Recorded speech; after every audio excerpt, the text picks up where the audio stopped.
What an evening of football. Not the best evening for me as a Manchester United fan, because if it wasn't for Onana, we would have lost to Porto. I mean, we took a 2-0 lead and we only just made it 3-3. But it was an entertaining game of football. I had Man United on one screen. I had Chelsea on the little screen behind. And Chelsea were fantastic, and they weren't even trying, and they were playing with their B team.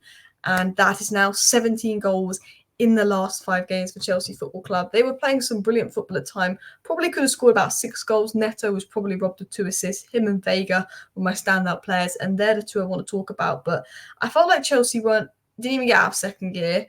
This was their B team. So many key players were missing. There was a lot of players that did play today, which I can see why they don't get in Chelsea's A team. There is players that were playing today, like Neto, that I think could really push Maresca for the A team. Veiga, really impressive.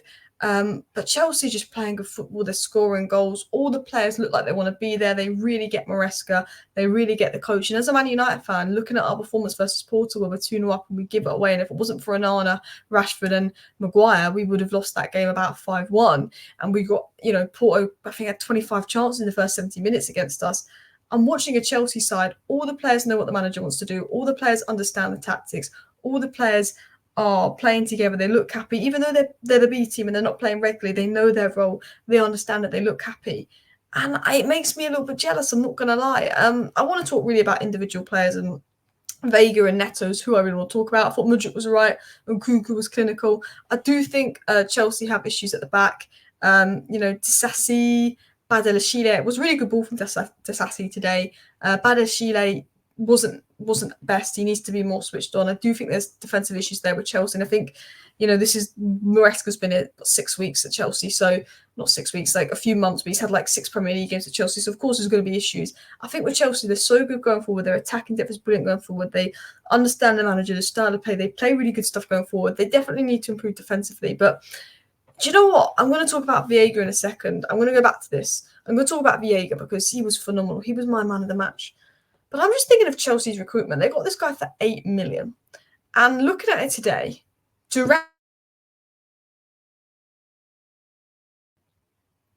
looking at the recruitment in like Duran and Samu, they tried to bring in one of those 2 strikers, and I do apologise that I just cut out for a second there. Maybe Chelsea on something, because they got Veiga for 8 million. They wanted either Duran or Samu, who, did you know they both of them ranked 1st and 2nd for goals per 90 in Europe's top 7 leagues this season? Samu was cooking United. He was cooking Matthias de Ligt. As a Man United fan, Samu he was all over us. He was unbelievable, his physical levels. And I do look at it and I say, look, I think Joao Felix is a good player. He's a really technical player, really brilliant player. I think today he could have released the ball a bit quicker. I think he's a fantastic player. But I do think Samu and Duran, who were less established at the time, and at the time were seen as worse players than Joao Felix, profile-wise, I think could have brought a bit more to Chelsea. I actually can see right now why Chelsea went for Samu originally over Felix, but then that fell down, and then they went for Felix in the end because he's a monster. Him and Duran, absolute monster profiles. Chelsea picked them out. They're 2 of the most informed strikers in Europe. They picked out this Veiga kid for 8 million. That's fantastic. Chelsea's recruitment is on it, because I think Joao Felix is a fantastic player, but he's going to be second fiddle to Palmer, because Palmer is arguably the best player in the Premier League right now. Whereas Jackson, I think, is a good player. He adds so much to Chelsea, but you can compete with Jackson. You can't compete. You cannot compete with Cole Palmer at Chelsea. He's going to start no matter what, but you can compete with Jackson. Obviously, Felix could play in Jackson's role, but he prefers to play in Nkunku there. I do think, Chelsea's recruitment is on something. I'm going to talk about Veiga and his performance because I am waffling a little bit, but I couldn't believe how good Samu was against United today. As a United fan, I couldn't believe it. I knew a bit about Duran, but I wasn't as familiar with Samu. He was fantastic. And, and I think, getting Veiga for 8 million looks like some fantastic business for Chelsea, because Chelsea have been getting a lot of stick with their recruitment lately, buying a load of players. But I said when Chelsea signed Veiga, this one makes sense. I said, sometimes the ones like Kellyman, was there a point? Personally, in my opinion, no point. I think it was to do with FFP. But I said with Veiga, this makes sense because he's a little bit older. He's going to play. But if you know what Maresca wants in his fullbacks and midfielders, Veiga, with his technical abilities to break line and build up, he was fantastic playing the ball through to Mudryk. It makes sense profile-wise. And this is a really smart bit of business from Chelsea, because he's left back, he can play midfield, he can play a bit of anywhere. But when you did the research on this guy, was he ready to play for Chelsea? Was he going to make that step up? That was the question around it. but it made a lot of sense in terms of what you knew about Maresca's system, what he wanted. And we're seeing that. I think he's come off the bench in the Premier League games a few times for Chelsea, shut down shop. I think every time I've watched him play, he's impressed me. I don't think he's been bad for Chelsea when I've watched him play. And today, he was comfortably man of the match. We're talking, 1 goal, 1 assist, 4 key passes, 1 big chance created, 5 touches in the opposition's box, 14 passes into the final third, 3 out of 3 long balls, 2 out of 2 successful dribbles, 5 out of 5 ground duels won, 1 out of 1 aerial duel, 2 interceptions and 4 recoveries. This guy, whether it be defensively, was fantastic. Whether it's winning the ball back, winning his duels was fantastic. Ground coverage, reading of the game was fantastic. But where he stood out to me was the 4 key passes, the 1 big chance created, the 1 goal, the 1 assist. This guy was making Mudryk look pretty good, and Mudryk's been not great at Chelsea, has he? This is what I wrote notes wise. It looks like a beast, pure physical monster. And I'm going to say this now: the way football is moving, physical monsters are going to be sought after. I did a video on this about Arsenal today because they signed Calafiori and Marino, that's 6'2". There's a reason why Onana at Aston Villa, the midfielder, is cooking. The way that football is moving is you want technical players, but people want these physical, athletic beasts, long legs, can cover ground, physically good. The Premier League's going up another physical level. Amadou Onana, such a sought-after player. Calafiori, Marino.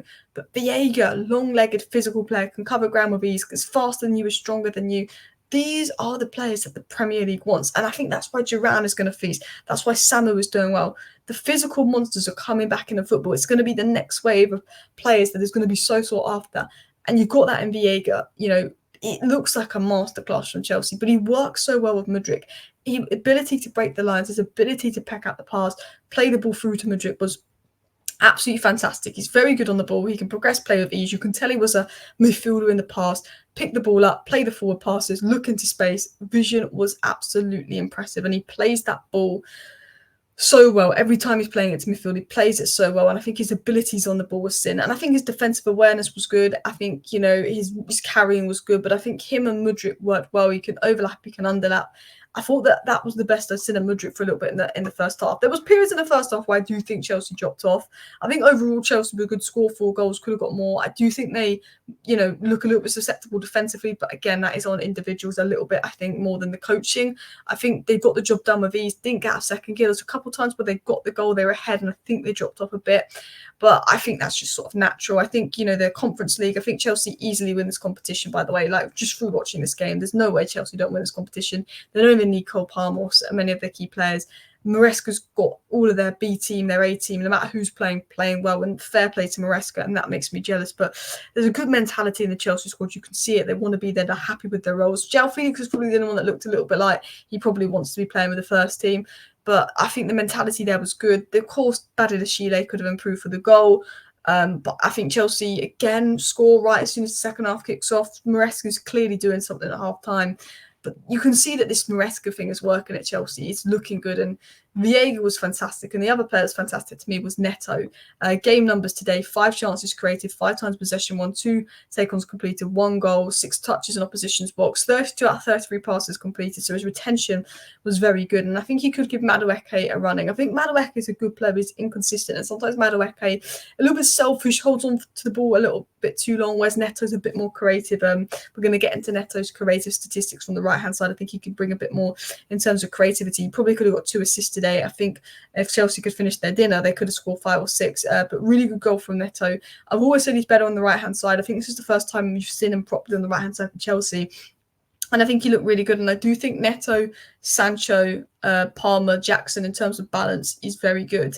And then imagine, potentially if you do get John Duran next summer with his goal scoring abilities. I mean, I think Jackson's a good player and I think he really helps make Chelsea a better team. But I do think, with Neto putting crosses in and Palmer laying it, someone like Duran could feast at Chelsea. But I thought Neto was fantastic today. At Wolves, he ranked first in the PL per assist per 90 when he played on the right wing. I think he could take Madueke's spot. I thought he was making really good runs in behind, particularly for the goal, and Disasi did well for that. Created 5 chances, was the main creator. No one created more chances than him. Quality finish on the weak foot as well. I really like Pedro Neto. When he went to Chelsea, I was a little bit jealous. I really like the player. I think he's a really good player. And I think he needs a run of games, needs to settle in, get confidence, but he's a proper right winger. He can get down the byline, he can put balls in, he can get an assist. I think he'll be good. And I generally think Palmer in the middle, finding Neto's runs could be cheat code, because Madueke can do those runs, but I actually think Madueke is probably a better goal scorer than Neto, but Neto's a better creator. And I think potentially Neto's creativity could be something that Chelsea like. I think Jackson, I know, is not the most clinical, but he can be there to get on the end of that. No player in the Premier League has more key passes per 90 than Neto.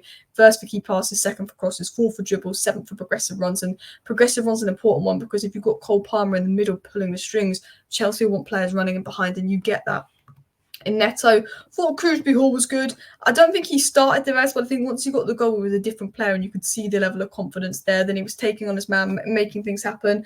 I do think he's going to be a bit of a confidence player at Chelsea. Again, like Joao Felix, I wasn't 100% sure when Chelsea signed him and Chelsea signed Joao Felix, because I was like, they're good players and I think they're good. But I said, oh, if I was Chelsea, I could understand the need for Duran a little bit more than Felix, because they've already got similar profiles to Dewsbury-Hall. They've already got similar profiles to Felix. I could understand the need for Duran. I think Chelsea, in my opinion, instead of signing Kieran Dewsbury-Hall and Felix, I think a Duran. I didn't know as much about Samu, so that's why I said Duran at the time. I think a Duran-Samu profile might have been more beneficial, and then potentially a centre back to partner Colwill would have been more beneficial. But there's no doubt in my mind that Kieran Dewsbury-Hall and Joao Felix are good players, and they can be key parts of Chelsea. And I thought after the goal, Dewsbury-Hall did go up a level. Nkunku is just clinical, man. Nkunku reminds me of Trossard. He reminds me of Shota. I don't always think that Arsenal are a better team when Trossard starts, but when Trossard plays for Arsenal, he might not be the best player, he might not get the most involved, but he will score. He'll get the ball, he'll score in those moments. Diogo Jota is one of those. He'll come get the ball and he'll score in those moments.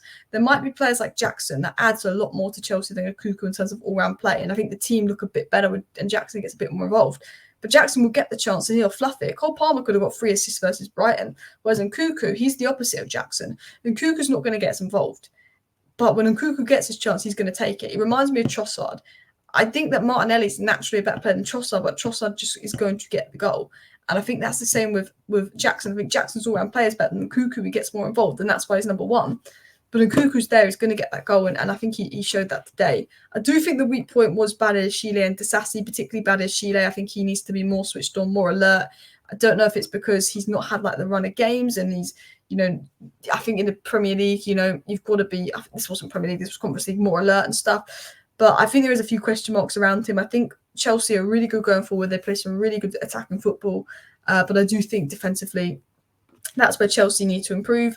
I think Joao Felix is so good technically, and I think he held the ball up well, and he did well in the build-up to the goals, and he creates and he takes the flicks, but he holds onto the ball a bit too long. His decision-making is a little bit poor. Like, he's a good player, but there feels like there's something stopping him being a great player, and I don't know what it is. He's a good player, but it just feels like, does he like being second fiddle to Cole Palmer? You're always going to be second fiddle to Cole Palmer. I don't know. Like, he's good, and I think the depth in your front four is unreal, but I think I was watching him at times, I thought, yeah, he's class. And I was watching it other times, and I could see that he's frustrating. He's a bit of a mixed bag. Anyway, thank you for watching. Please hit the like button. Of course, subscribe if you're new. Bye.